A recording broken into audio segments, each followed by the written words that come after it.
মা মাহিয়া মায়ের সাথে ছোট্ট রাজকুমার খুনসুটিতে ব্যস্ত সময় পার করছেন। এই সেই ছেলে যে রাজকুমার সিনেমায় শাকিব খানের ছোট্টবেলার চরিত্রে অভিনয় করেছেন। রাজকুমার সিনেমায় ছোট্টবেলায় শাকিব খানের চরিত্রে অভিনয় করে বেশ প্রশংসনীয় হন এই ছেলেটি।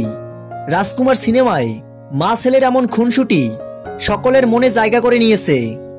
এই বালকের আসল নামই মূলত রাজকুমার, দেখতেও মাশাআল্লাহ রাজকুমারের মতো। এই বালকের অভিনয় দেখে একজনে প্রশংসা করে লিখেছেন, রাজকুমার সিনেমায় ছোট্ট শাকিব খানের চরিত্রে এই বাচ্চাটা জাস্ট ফাটিয়ে দিয়েছে। তার কান্নার আওয়াজ পুরো সিনেমা হলের নীরব পরিবেশ তৈরি করেছে। আমার তো গায়ের লোমই দাঁড়িয়ে গিয়েছিল। সত্যি রাজকুমার সিনেমায় মা ছেলের এমন খুনসুটি নজর কেড়েছে সকল দর্শকদের। শাকিব খানের ছোট্টবেলার চরিত্রে অভিনয় করা রাজকুমার ও মা মাহিয়া মায়ের খুনসুটি ভাইরাল সামাজিক যোগাযোগের মাধ্যমে। তো ভিউয়ার্স, আপনারা যারা রাজকুমার সিনেমাটি দেখেছেন ভিডিওর নিচে অবশ্যই কমেন্ট করে জানাবেন। ভিডিওটি ছিল এই পর্যন্ত। ভিডিওটি ভালো লাগলে চ্যানেলটি সাবস্ক্রাইব করে আমাদের পাশে থাকুন। ধন্যবাদ।